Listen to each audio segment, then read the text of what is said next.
Paula Walla Talk Show. Hello, hello, hello. Hey there. It's the Chatty Paula Walla Talk Show. We will talk about the things that mean so much to you, like going to a restaurant or hanging at the zoo. Clothes and sports and funny news, crafts and travel too. Nothing ever scripted, so expect the unexpected. Hello, hello, Buenos dias. hello. Aloha. It's the Chatty Paula Walla Talk Show. It's the Chatty Paula Walla Talk Show. It's the Chatty Paula Walla Talk Show. Hi, welcome to another episode of Detroit Songster Secrets. I'm Chatty Patty. I'm Paula Walla. And our guest today is Vlad Tovbin. Hello. Welcome. Thank you so much for being here. Now tell us what it is you do. You're with your caravan gypsy style, so you're not singing. Mostly I perform as an instrumentalist, and the style of music, it's a, people call it nowadays, well, it's based on the Django Reinhardt tradition, so it's a gypsy jazz, but I also bring in some stuff that, I was growing up, I was born in Ukraine, and there is a Eastern European Roman tradition that really is present in both Russian and Ukrainian music, and I also bring this. And then I have lived in Detroit for years, so there's some jazz in it too. Excellent. Does your first song have a name? Yes, the first song has the name is The Omen, so it's it's kind of foreboding name. So let's see how the song sounds. And Paula's going to be accompanying you. Yeah. Woo! Okay. All right. So let's hear it.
Wow, that was beautiful. Woo! One down! Just kidding. That was fun. You're an amazing guitar player. How long have you been playing? Like, did you start as a boy in Russia?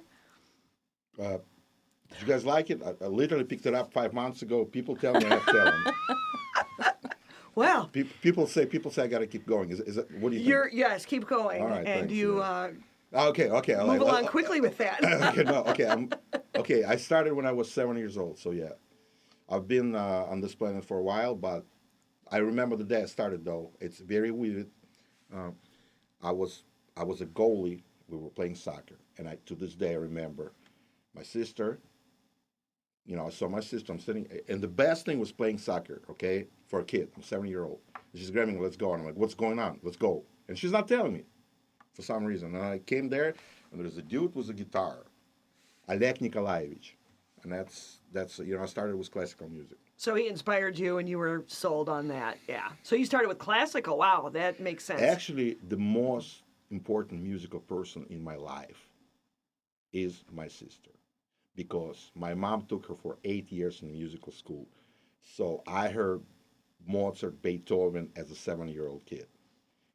Wow. For 8 years. my mom didn't have time for me, and she didn't have the strength. But I grabbed the guitar and I was jamming with my sister, but I was always jamming with her and listening to the best music because growing up. So that was my main influence, even up to this day. So Well, who was in charge, you or your sister? we're still arguing about that. Do you ever like go check out the DSO? Do you still like classical music? I do. I just a little bit beyond my budget right now, and I don't have time because I gig a lot. You do gig a lot, yeah. How did we catch you on an off night so you were able to come here, or did you cancel a gig to come here? Well, We all know he didn't do that. Can I speak for myself? Yeah. There was a special trip to Mongolia that I had to cancel for this evening. They canceled it. No, I didn't. You're funny.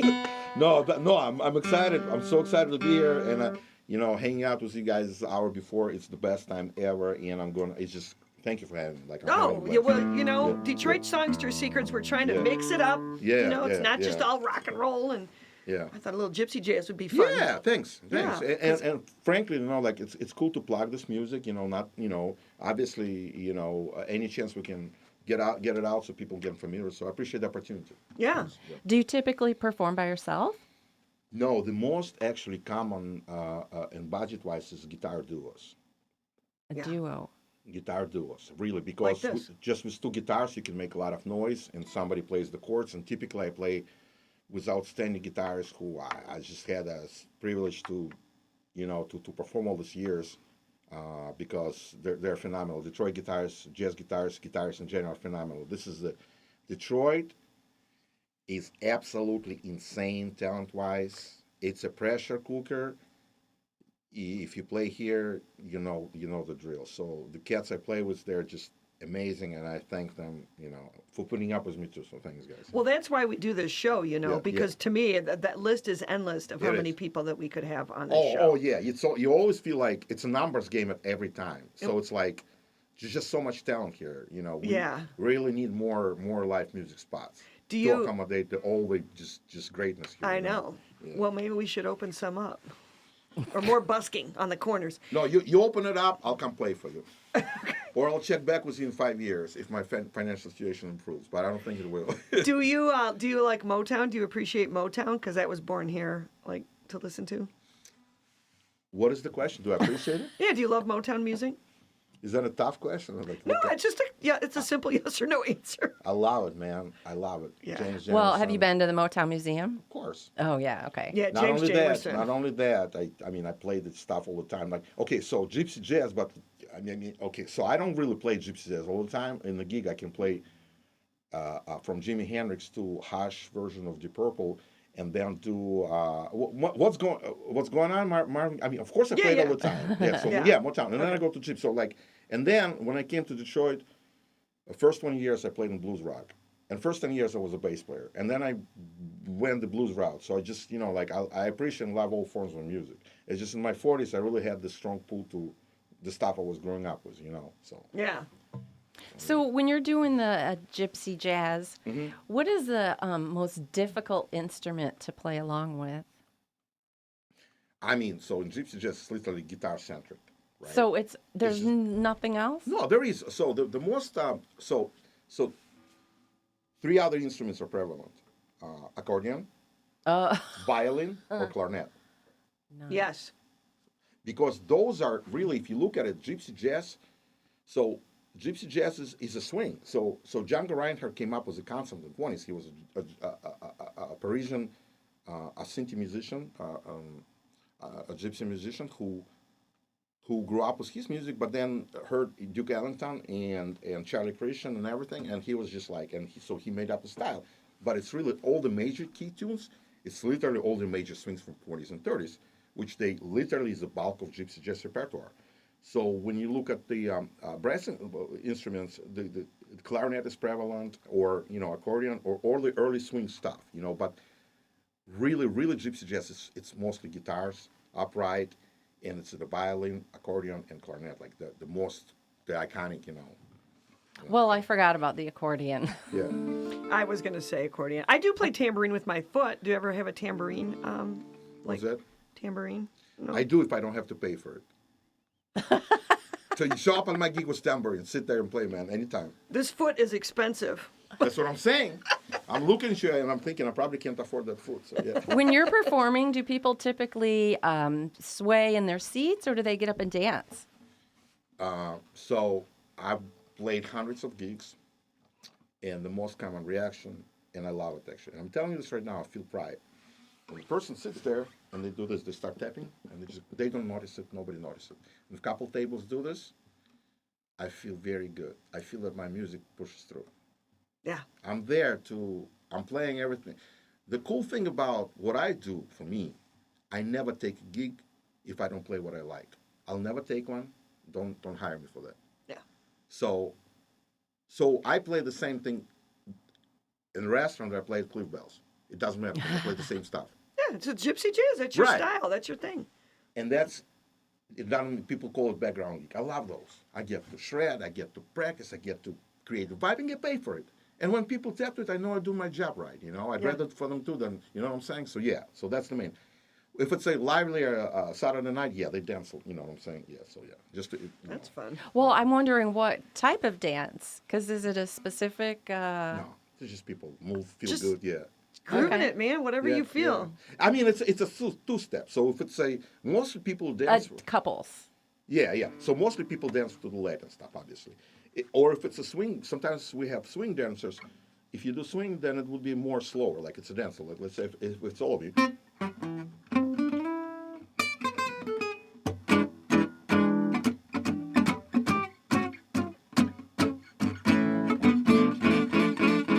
You know, Yeah. Is that all of me? yeah, you know what I'm saying? So, and those swing dancers can do that, or Latin. So, and basically you have majority two rhythms, gypsy jazz, which is majority. There's which is gypsy bossa, which what we play, and it's like Latinish but 4 to the floor. So people dance to this or slower swing. But if you do, or if you're in Ukraine or Russia, and you're at the wedding, yeah, mostly Ukrainian, and it's called gapak. Then people dance to this.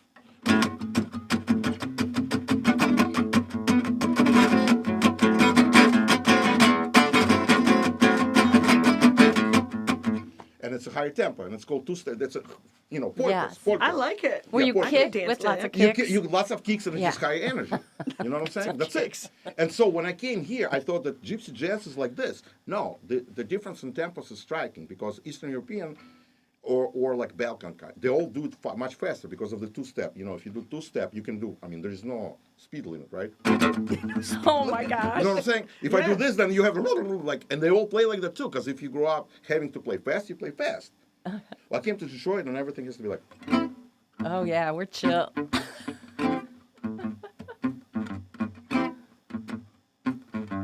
I like that too, though. I know, but everybody's doing that. Though. Yeah. You want See to be what I'm different. saying? You want to stand And when I up. started playing this in a restaurant, you know what I'm saying? It's like, do people eat faster when you play No, faster? no, but I don't do it like that. But it's subtle enough, but it just brings the energy up. Oh, yeah. You know what I'm saying? Heck yeah. And that's all you just want to be remembered somehow. You Well, know? I've seen you perform before, and the energy's Yeah, definitely well, up. everybody's got to have a calling card. I'm not sophisticated enough, so this is the only way I know how to play. Do what makes you happy, man. Exactly. Yeah. So you're going to be performing a second song for us Yes. that you wrote. Mm-hmm. I mean, you wrote the first song, obviously, also, but tell us a little about it. The second song, I'm absolutely extremely excited. It's a new song. This song is, I collaborated with one of the most stupendously talented musicians in Detroit and a tremendous guitarist of this, Sasha Kashperka. So I was honored to work with him on this track, and I specifically helped out with the melody and lyrics. So we're coming up with a track, and there is really remarkable people on it, and I'm just, there's like bass player from the Gap, like there's just like really, but who knows? I'm excited, but the bottom line is, we're gonna play it acoustic, but and I just love it the way it is, and that version is like more electric, but I just love it it's a gypsy song anyway, it's a Ukrainian gypsy song, and we're gonna perform it But I'm really, grateful to have an opportunity to work with an artist of that caliber who gave me an opportunity to contribute to a track like this with a lot of, you know what I'm saying? And what's his name again? Sasha Kashperka. Okay. Yeah, the guitarist. He's just, I mean, You like him. one of the top dudes, my musical mentor, and really one of the luminaries again about the Detroit. You know what I'm saying? Is he from here? Yeah. Oh, wow. Yeah. He's from here. Well, we got to find out where you guys are gigging and we'll show up. Oh yeah. So yeah, that's the thing. We just had a gig, and it's like he's Sasha and Vlad, and he's from Belarus and I'm from Ukraine. Yeah. And we're smack in the middle of Detroit. Yeah. Yeah. Okay. That sounds Where great. you should be so we can enjoy you. Okay, and Paula's going to accompany you Yes. on this song? Okay, what's the name of the song? The New Horse. I don't know if do I use the New Horse. New Horse. No, because if you say the, then you don't know where to put it alphabetically. So, Yeah. and new horse. Leave it at that. Okay. Thank you. English is still my second You're going to language. get me started here.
Wow.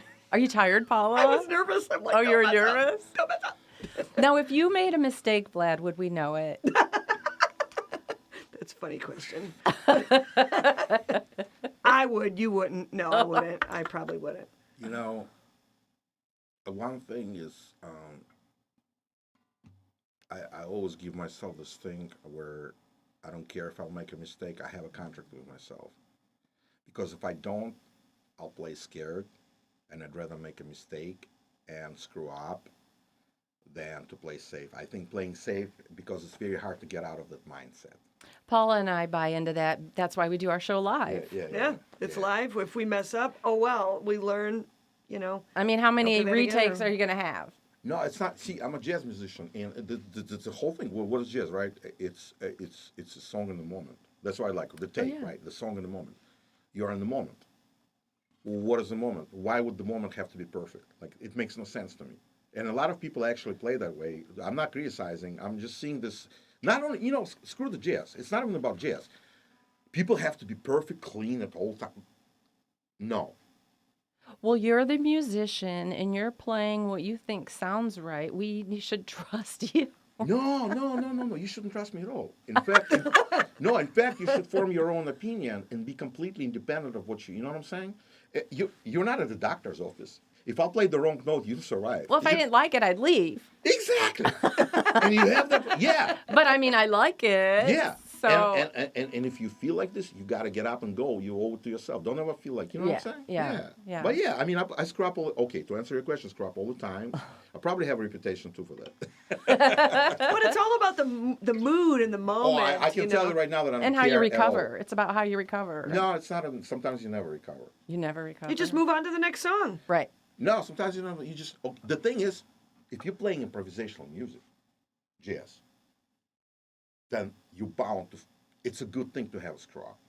Yeah. It's Yeah. what kind of screw up it is, okay? You gotta go for it. To me, it's just that with experience, you tend to just do less of it because you're already like, oh man, I'm about to go for the rails. Whereas a couple of years before, I'm going off the rails. Let's see what happens. You know what I'm saying? Like, it's just, but with the experience, like, no. Now, like, your riffs are the main part of the song, and then when you go into the improvising, do you ever improvise the same thing, like, every time, or do you just wing it every time? Okay, another dirty. Sorry, Jazz Cats. The biggest fallacy in jazz is everybody thinks like, oh, they're so like, it's just going to pick it up. Let's see. Let me communicate with the spirits. What am I hearing? Am I hearing more minor or am I hearing more major? And they're all like mysterious about it, all like artists.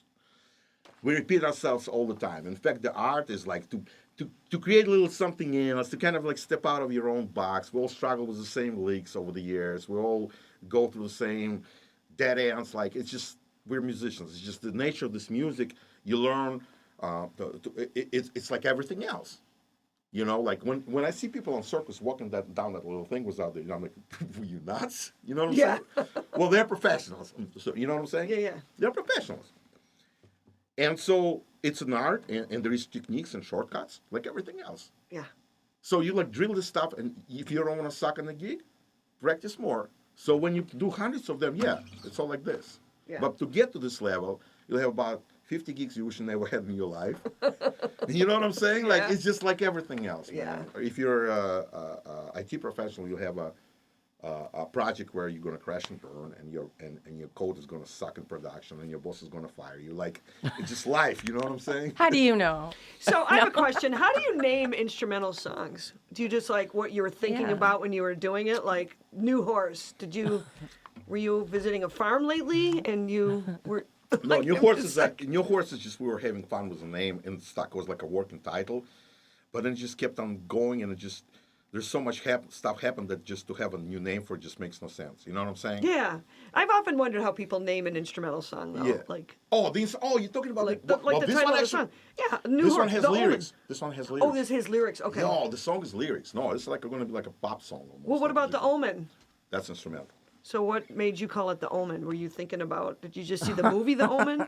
You're like, The English word is like, it's kind of cheesy because like the Omen, like, is it a horror flick? But like, I was thinking more of a connotation in my own native language, which is Russian.